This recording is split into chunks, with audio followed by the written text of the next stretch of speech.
Children's literature has come a long way in the past century, hasn't it? In 1900, probably the best that children's literature had to offer was L. Frank Baum's The Wizard of Oz, which, while groundbreaking for children's literature at the time, just doesn't hold up quite as well to modern scrutiny.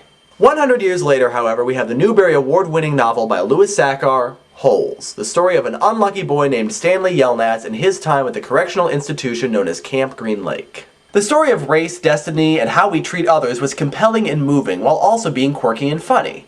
A rare balance, but one that the talent of Louis Sachar was easily able to achieve. In 2003, Disney and director Andrew Davis tried their hand at telling in the story in their movie of the... Whoa, hold on! What the hell are you wearing? What, this? It's my hat, Matt. I'm the Matt Hatter, and so I always wear a hat. Yeah, but why that hat? Why not this hat? 'Cause you look silly? Maybe. But I thought that since we're reviewing a story about a bunch of kids digging holes in the middle of a hot, dried-up lake bed, it might be a good idea to remind them of the importance of wearing a wide-brimmed hat to protect themselves from the sun. It's the end of October. Still. Fine. Whatever. Continue. Thank you. In 2003, Disney and director Andrew Davis tried their hand at telling the story in their movie of the same name, starring Sigourney Weaver, Jon Voight, and introducing Shia LaBeouf as the often unlucky Stanley. The movie was moderately successful and snagged a few award nominations. And as it happens, Louis Sachar wrote the screenplay to this movie, and so far, the track record of authors that write their own screenplays is pretty good for these reviews. But did Louis Sachar succeed in improving on his already brilliant award-winning story? This is Books vs. Movies review of Holes.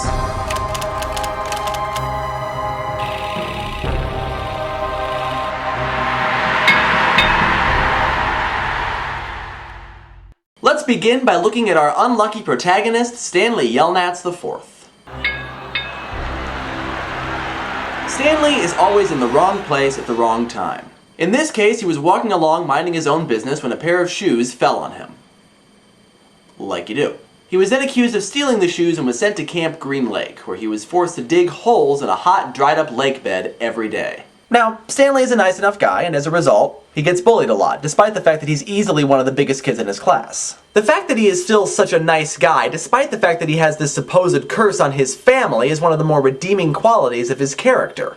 And we get to see this nice guy quality transform from basically being nice by default because he won't stand up for himself, to being nice because he genuinely wants to do the right thing. The movie Stanley is played by Shia LaBeouf in his first cinematic performance. He definitely has that nice guy quality, and the character is written well enough and develops well throughout the film.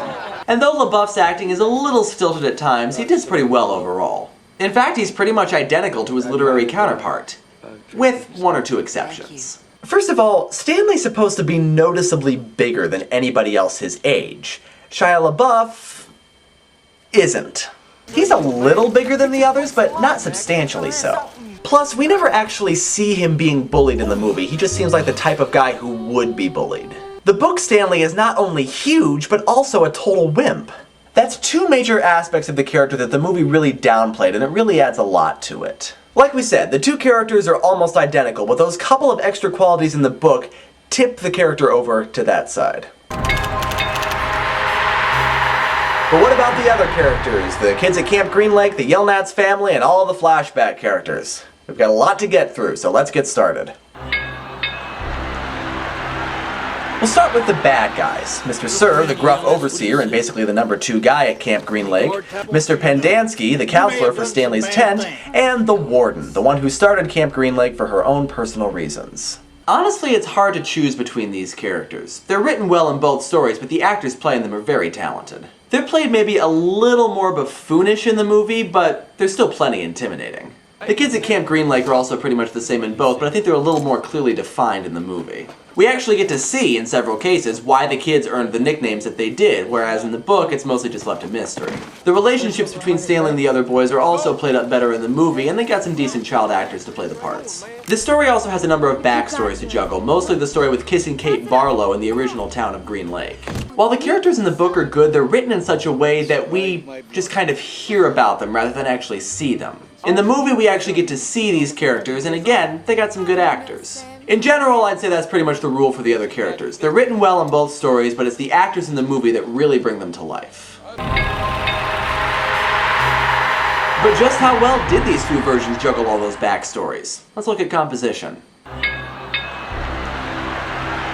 There's a lot going on in this story. In addition to Stanley's plotline, you've got the history of Stanley's family, the history of Camp Green Lake, the history of the original town of Green Lake, the history of Kissing Kate Barlow, all of them presented seemingly at random, but in the end, they're all woven together. The movie pretty much follows the book scene for scene, and it balances the different plot lines very well. The plots come in at key moments in the main plot, and in the end, they all come together in a very satisfying way. And actually, if you look at the book, the chapters are written and organized in such a way that it translates really well to movie form. The chapters can be very short if it's a short scene, or long if it's a long scene, and each chapter kind of feels like a new cut in the movie. However, it's clear that this story was originally written as a book, because the transitions in the movie don't always mesh. In the book, it feels very natural to go to a different scene or subject because it's a new chapter. And those chapters are usually short enough that they don't feel like intrusions or interruptions to the main story. Plus, they tend to come at points in the story that would be pretty boring to read about, like Stanley digging his first hole. Now, the movie scenes do that too, but the cuts aren't always as smooth, and you sometimes feel like you've been yanked rudely out of the scene that you were just in. Overall, even though the book was written very movie-like, it was still written as a book, and that's where the composition works best. But how did these stories look? Here's Imagery. Louis Sachar, as I've said many times before, has a knack for description that is both exaggerated and yet apt. He somehow manages to capture the things about a person or a situation that we notice but don't really think about, and makes us think about them. The movie does a pretty good job of translating this imagery to screen. I'll admit I'm not wild about the CGI lizards, and some of the flashback transitions are kind of bizarre, but overall it did a pretty good job.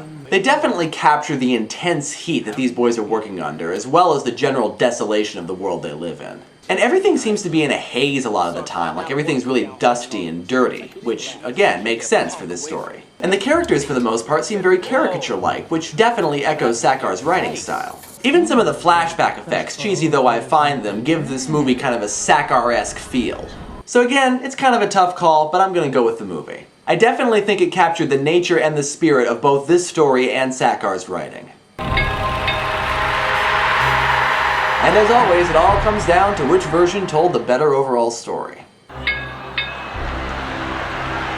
This one's really hard to choose because both book and movie are practically identical. Sachar wrote both the book and the screenplay for the movie, and in this case, the book was written so much like a movie anyway that it was pretty easy to transpose. Pretty much everything that happened in the book happened in the movie, in the same way that it happened in the book. There are a few minor differences, though. The curse on Camp Green Lake is explained a little more in the book, while it's more implied in the movie. But then the curse on the Yelnats family is explained more in the movie. Maybe a little too much. The identity of Kissing Kate Barlow comes as more of a surprise in the book, simply because you can't actually see her, but the movie did a decent job of making the two personas look different. The boys at Camp Green Lake are a little harsher and more realistic in the book, but they're more likable in the movie. I mean, each story has equal pros and cons. How do you pick between two stories that are identical except for a few minor differences? It's practically a tie. But wait a minute, hang on. Let's look at this logically. Holes the book won a Newberry Award. In 2000, a committee came together and said that this was the finest piece of children's literature that they had seen that year. And it also happens to be on my favorites list. Now, the movie is good, and I liked it, but it doesn't really stand out in the cinematic world, and it's not on my favorites list. So clearly, the book is better. But why? Is it really those minor differences? Do they really add up that much? Well, they kinda do. The thing about this movie is that it is definitely geared towards kids. While the book is marketed to kids, I've also seen it marketed to young adults, and to be honest, pretty much anyone of any age could read and enjoy this story. It fits together well and has a universal message. The movie does too, but not quite as effectively, and there are a couple of scenes that just scream, "This is a kids movie!" Also, when two stories are so identical that there's practically nothing of note to compare between them, I'm gonna tend to lean on the side of the original version. This story was originally intended for text, not for screen, and that is where it works. Sachar might have actually done better to make a few more changes and write this more as a movie rather than a book turned into a movie. Also, when the book came out, It was an original idea. When the movie came out, it wasn't anymore, and there wasn't enough to distinguish it from the brilliance of the original version. So when we remember this story, it's the book that we remember, not the movie. And to be honest, I actually saw the movie before I read the book. And I still liked the book better. That's where this story belongs, as a book. The movie is definitely a good one, but it's the book story that really stands out.